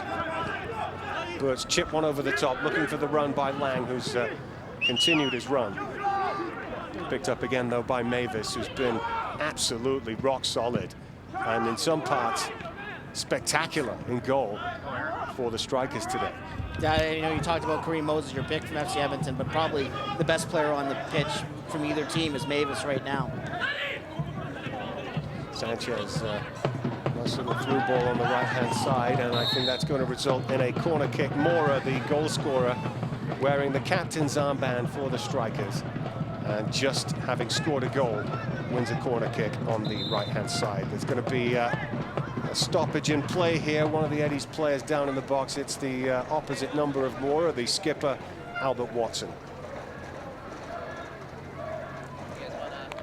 But it's real, you know, it's only game 3 of the season, but it's real gut check time for the FC Edmonton team. They have created a lot of chances. They've given up a lot of chances in this game, but they've got to keep going forward now, giving up a goal the way that they did, and see if they can get an equalizer, find something more in this game, because you got to say, look, we've created so many chances, and we know we spurned them, but we got to be able to find a couple more or a few more to get one across the goal line, because really it's not good enough for a team that's got a very home-heavy schedule early on to only have 1 point after 3 games. So losing at home, not something that FC Edmonton do very often as well. A very strong home record. this would be the first, if this score would hold up, I believe this would be the first home loss since July of last year. So if Fort Lauderdale can hold on to this, it would be quite a result to hang up on the mantle, because it's, or to put on the mantle. Last 8 home games, they've won 6 of them and drawn the other 2. It's going to be another corner on the right-hand side here for Fort Lauderdale, who are in no rush at the moment, just playing at their own pace. They've got the 1-goal lead. 20 minutes to go. I think they're looking for a penalty call here. I think they're saying this brushed an FC Edmonton player's hand on the way up and over the goal that deflected it up and over. I think that was Sanfilippo who was asking for it. He was the one at the far post that took that effort, took the shot. Corner from this right wing again. PC runs over and it's curled into the penalty area and very dangerous in there for a moment, but the Eddies clear it, and it's Niassi running away on this left-hand side, trying to make his pace count, but PC's caught up with him. Still though, Niassi plays a great through ball. Jonky breaking into the box from the left-hand side. Good work by Freitas to catch him with his speed. And Jonky decides to hold up play. Plays it back into the midfield, and Granito turns and switches it to the right-hand side. It's Edward on that right-hand touch line, and he's got support in front of him. Took a little too long for Jonky to get any help there. He turned around looking for someone in the box to say, okay, I still got possession. Who am I dropping this to? And he didn't have anyone else with him there. What's happened is there's been a switch in play. Lang and Niassi have switched flanks, and we're going to see a number of substitutions here. First for Fort Lauderdale. And Sean Chin's going to come out of the game. Former Eddies player Chin. He's had put in a good shift today. He's going to be replaced by Ali Alberto Hassan, wearing number 15. And we're going to see Tomi Amiobi's first action of the year, and Sadi Jalali coming in as well. So 2 strikers coming in, 2 out-and-out strikers. Jalali wears number 9, and Amiobi number 18. And they both got a lot of pace. Not able to get the Eddies players on just yet. They'll have to wait for the next break in play. But Hassan is on for Fort Lauderdale, who are holding on to a 2-1 lead at the moment.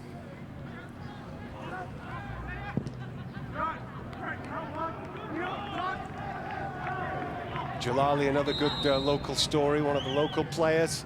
Young lad, made it into the first team, Millwoods boy, and he's getting a chance to get on the pitch today. Jonky's going to come off. He's going to look back on this one with a number of rude chances, particularly the penalty miss that could have put Edmonton in the lead. He's replaced by Amiobi. And Jalali is going to come on, and he's replacing Chad Burt. So Colin Miller throwing caution to the wind here, putting on a couple of attackers. Amiobi's pace, that's what he'll be hoping for, and Jalali with the shooting boots to try to conjure up something here. And you know, the strikers have got to look at this as their chance, as an audition. I mean, against another game where Frank Jonky, as much as he's held up the ball and has been good, the key stat is still no goals. And Amiobi with an immediate impact, breaking into the penalty area and getting a strike at goal, but what a terrific save by Mavis, who shut him down, closed the door. But Amiobi, just a stride length there. He just, he looked terrific chasing through the middle. Seconds after he comes into the game, Amiobi just breaks up. It's nothing fancy, it's just a straight run right up the gut. And he splits the 2 Fort Lauderdale defenders, and Mavis yet again I think if they're buying rounds on the airplane on the way home, I don't think Mavis is paying for a drink if they do that on the way home, because Mavis definitely has been Fort Lauderdale's star of the game. A lot of his saves have been one-on-one chances as well, where he's narrowed the angle and been extremely brave in the challenge, and there was really no fault of Amiobi following through. It was just his momentum that took him in there, and there was a bit of a clash, but Mavis has been strong. Again, so bravely off the goal line, saying, okay, you know, and again, I think the way to beat him is you've got to kind of hold on to the ball and see if you can go around him, because he's going to come off the line, he's going to be aggressive, and that's got to be the book on him, that maybe that's the thing, you've got to shift feet and get around him. Corner from the right-hand side, it might drop to Niassi, and he's drilled it into the far corner, and the net's rippling, and that's the equalizer FC Edmonton have been looking for, and it really couldn't have fallen to a more appropriate player, Niassi, who's really been exciting to watch this season. Yeah, and it had to happen. I mean, they had so many chances and so many ways to look at the goal, and finally it comes. Niassi gets the bounce, and it looks like Fort Lauderdale stops playing for a second. They think there's going to be a call here. And you're right, Niassi just rips this into the corner, off the corner. And he hits it like a cannon. And really, Edmonton, on the basis of how they played in the second half, deserve no less than to be even, because they have created a raft of chances, and finally there's a chance that Mavis couldn't stop. It is 2-2, and this is a terrific match to watch. And who could bet there could be more goals in this one? Niassi striking when the Eddies desperately needed it. Just from that right-hand side, and he found the bottom left-hand corner, but it was rising when it hit the net. He really got a hold of that one.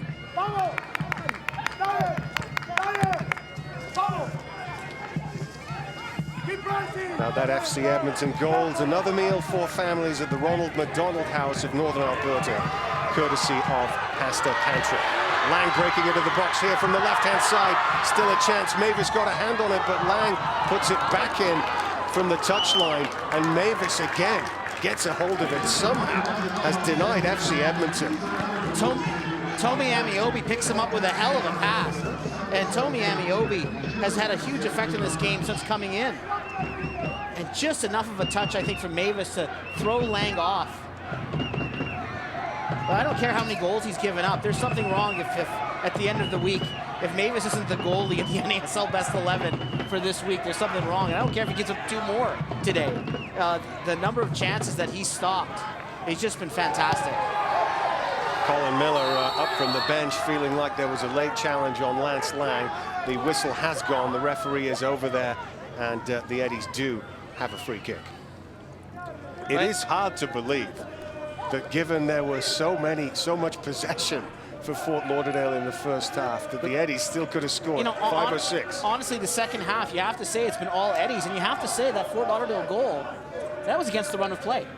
Otherwise, it's been the Eddies, and the book's going to be on Fort Lauderdale. They'll possess the ball, they'll do really well, but the word's going to spread around the league. You can beat this team on the outside. If you get the ball onto the wings, you can really have a lot of joy against Fort Lauderdale strikers. I mean, this is a kind of team that I think is built to play these kind of games. They're going to have 2-2s and 3-2s. Not a lot of 1-0s in this Fort Lauderdale team, which I think is good for the league. I mean, it's entertaining to watch. Definitely one of the most entertaining games I've seen here at Clarke Stadium in my time covering FC Edmonton games, which I guess is all the time. Great play again by Kareem Moses. What a game he's having today. Just unfortunate there. Jalali got caught in possession, and it's drilled forward for the strikers, and there's an overlapping run on this right wing by Mora, and he's tried to slide that in towards the near post, but Van Oekel makes no mistake this time and rolls the ball out for Granita. This game is so wide open now. Both teams looking for winners, pushing numbers forward. This is, I don't know if we're done at 2-2. Jones stealing possession, edge of the area. He's got Niassi alongside him. Buoyed by that goal moments ago. Getting into the penalty area, putting in the cross. Sanfilippo kicking that one away from the danger zone. You just can't take your eyes off this game. There's something happening every second. This is the one thing this is a great advertisement for the NASL. This is a game that the league should just pop on its website and say, if you want an idea of what the NASL can be like and the kind of excitement that the league can offer, this is the game to put on. This is the game to show people, because it's been full on from both teams. It's 2-2, FC Edmonton and Fort Lauderdale. Lang has got space on the left-hand side, right down by the corner flag. In comes the cross to the far post. There's Amiobi, and it's a great header and a great goal in off the crossbar, and it's a belter of a game. 3-2 FC Edmonton. Amiobi, we can talk, this is a game of the subs. We talked about Granito coming in, changing the game in half an hour. Amiobi has, we talk about coming into the game and making your claim to become a starter. Amiobi has cut open the team with a scoring chance. He's made a great pass, and now look at this header, right off the underside of the bar and over the line. And we talked, I talked about 10 minutes ago, this was a gut check for FC Edmonton. When they were down 2-1, would they be able to pick up their goalkeeper? Would they be able to find those chances, no matter how lights out Mavis was playing? And they've answered it. They've answered us with the character. Lovely cross from Lang on the left-hand side, and there goes up Amiobi. And it's a good thing he's that tall, because he just about got his forehead on that, directing it to the top corner. If you watch that, he hangs in the air like he's a basketball player in that one. He's actually bending backward a little bit to get to that ball, to get his head on it. Here he is again, goes around the outside right flank, gets to the goal line and pulls back the cross, but it's Mavis once more who shows a good, safe pair of hands and makes the claim for Fort Lauderdale. But as a neutral, what a game this is to watch. 5 goals, all of them top quality as well. And if there's anyone here who doesn't think they've got their money's worth for entertainment-wise for today's game, boy, I don't know what we got to do to entertain you. That goal by Amiobi worth the price of admission alone, and that goal is another meal for families at the Ronald McDonald House of Northern Alberta, courtesy of Pastor Pantry.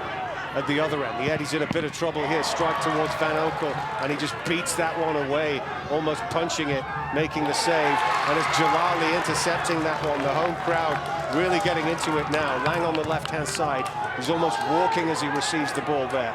Jalali's dropped into the middle of the park, and he's shown some nice poise on the ball with some good crisp passing, and you can't miss him with the color of those, I don't know, what is it, that pink fluorescent boots?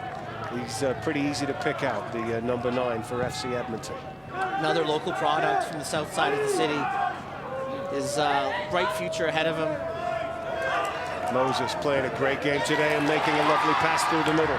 Jones, edge of the area, one man between him and the goal, and he gets the curling shot away, but Mavis, stretching out his left arm, makes another very fine stop to deny Richie Jones.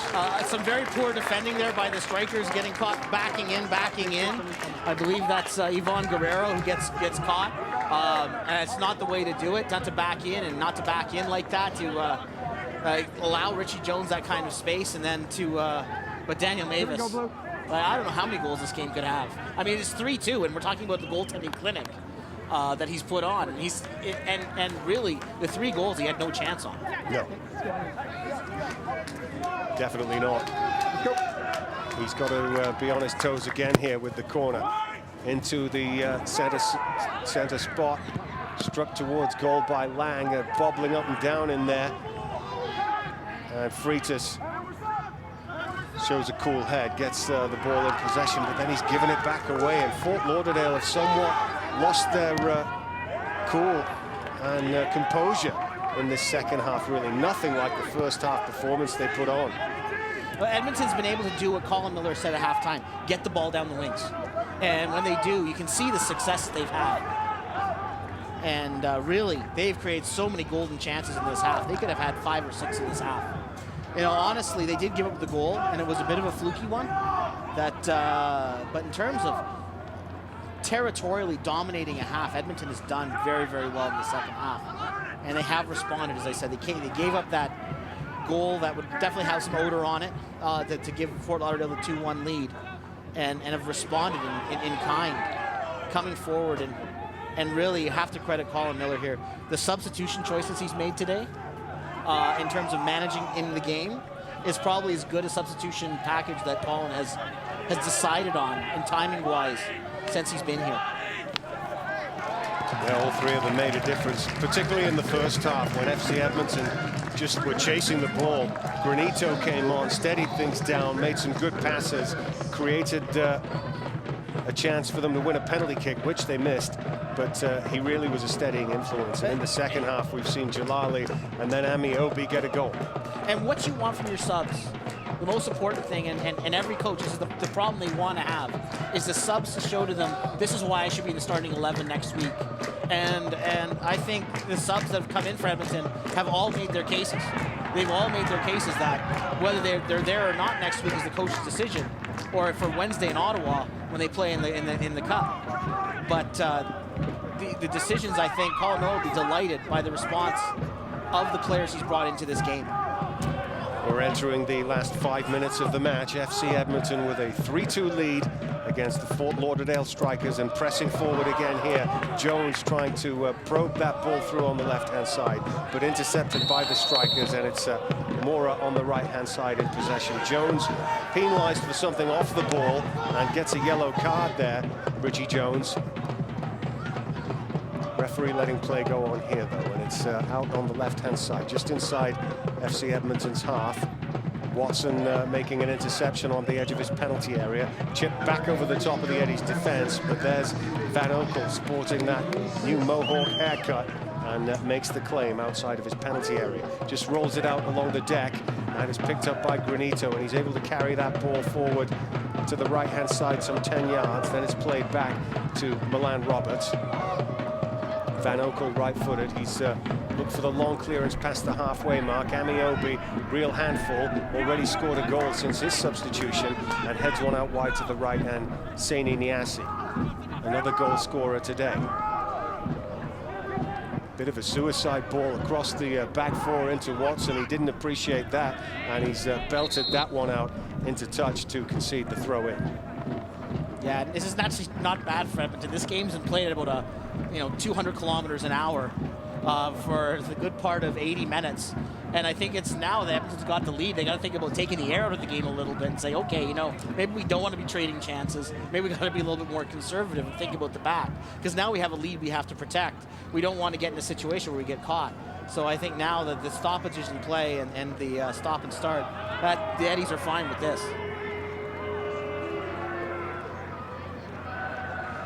Stoppage as Richie Jones gets some treatment.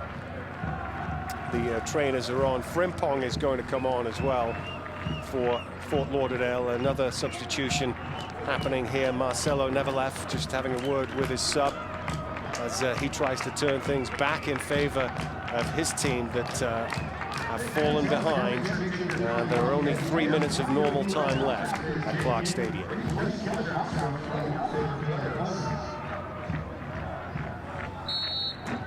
Back underway, the throw-in from the left-hand side, picked up by Fort Lauderdale and whipped out wide to the right. It's Guillaume who's on the edge of the penalty area now. Takes it to the goal line. He's going to cut back the cross. Van Oekel gathers it in and falls on top of the ball. And he'll kill a few seconds here as he orchestrates play from the back and just rolls that one out again for Granito. That was really important for Van Oekel because Angulo was coming in unmarked on the far post. Ami Obi causing all sorts of problems with his pace and power and speed there. It's they need 2 or 3 players to take that ball away from him and pass it back to the goalkeeper, Mavis. Mavis, right-footed, drives one up the right-hand side. He's looking for PC, who touched the ball probably more than any other player in the first half, but in the second half just hasn't been able to command the same type of influence. And he's now clutching his back. Navarro's gone off. He's been replaced by the substitute, Frimpong.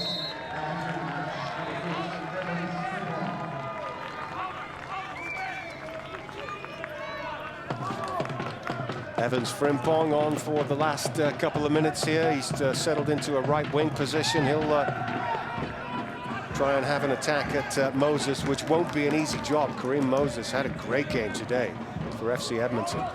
Offensively, there's a lot of positives that we've seen. Again, Edmonton has really established that this is a very, very dangerous team. On the outside, you don't want to play this team. You don't want to let this team run the outside of the park with Niasi and Lang and Moses and Edwards supporting them as the fullbacks. But the ability to get on the end of those crosses is important. Amiobi with the great header showed what he can do. And really very, very impressed as Thomas Granito's coming to this game in the middle of the park. Stabilizing influence and spraying some wonderful passes around the park. Tough player to play against. Really like what I've seen from this young El Salvador international. Definitely looks like he's got a future in a blue shirt. He's done well for the Eddies today. Lang's going to be given a yellow card here for time wasting with the throw in. We've got a minute left of normal time, but there will be 5 minutes of time added on. Lang is going to take the ball in towards the corner flag now. He's got another throw in for FC Edmonton. And he'll be wary of the fact now that he doesn't want to waste time at this point, because if he does again, it will be a red card. Throw-in coming in, though, there, and driven just past the post by Niasi. Flicked on at the near post by Amiobi. For all the silky skills and the pretty passing we've seen from Fort Lauderdale, they've shown up some defensive frailties. Certainly that's going to be the Achilles heel. And as I mentioned earlier, this is a team, you can see, they're built to play the 3-2, 4-3 game, not built to beat you 1-0. This is not a team that's, I don't think, has it in their DNA to play a 1-0. They're not defensively strong enough. They're not big enough. And certainly on the wings, they show that you can beat them. As I mentioned, you can really stretch them. Here's Mora for Fort Lauderdale, looking for PC, and headed away from him by Richie Jones.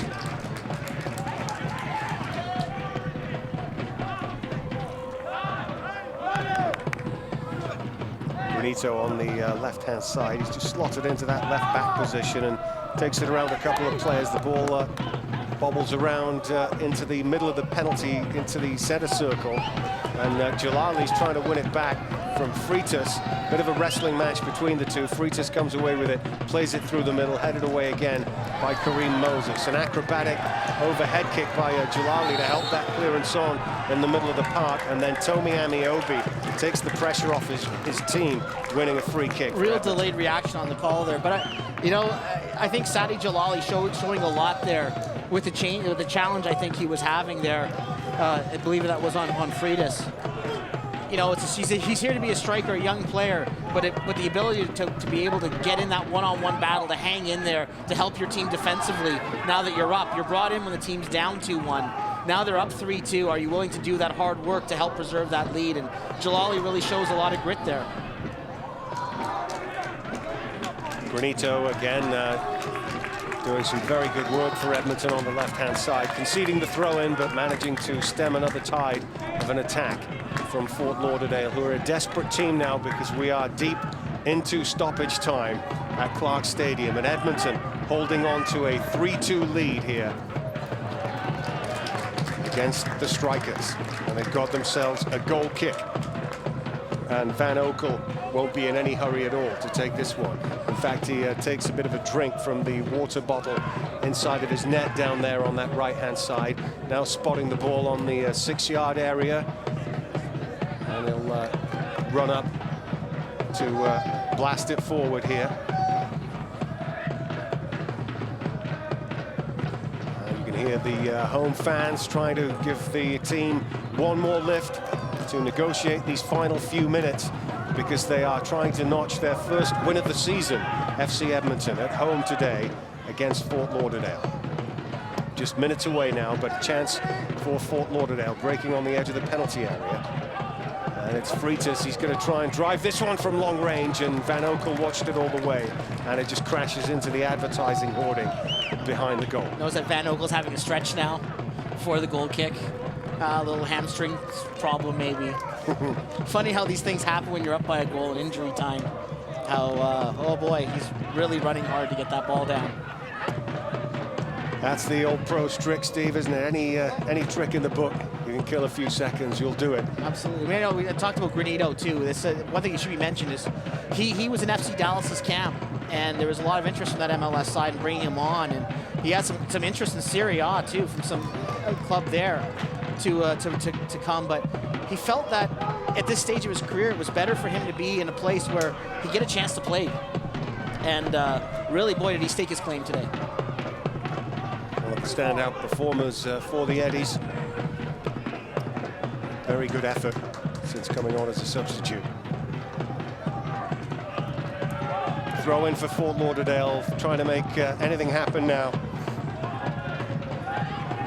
Mora, middle of the park, sliding it forward to Freitas, edge of the area. Watson kicking it away for FC Edmonton. It's with PC, but he's bundled off the ball, this time by Niassi, who also opened his goal-scoring account for FC Edmonton today. Granito's going to run this ball to the touchline, try to win himself a throw-in. He's dispossessed. Niassi winning it back, but there's a space on that left-hand side for Hassan. He's tackled back by Amiobi, and a ball thumped over the top that Lang will chase. Sanfilippo knew that Lang was right on him there, breathing down his neck. Amiobi charging back to do defensive work. Again, the sign of a team that's committed when the strikers, again, do that kind of work to help on the defensive side. Again, just like Jalali, Amiobi brought into this game when it was 2-1 for the strikers. His job was to chase the game. Now his job is to help protect that lead. And again, that's the kind of work that you need as a team. Defend as a team. Kareem Moses making a clearance on the edge of his penalty area again. Niassi just cushioning the header down towards Richie Jones, and that is the final whistle, and that is the first victory of the season for FC Edmonton. And what a terrific match it was today as well. A 5-goal thriller at Clarke Stadium. Goals from Jones, Niassi and Amiobi giving the Eddies victory. It's 3-2. Stay with us. We'll talk to the coaches in our post-game show at Clarke Stadium.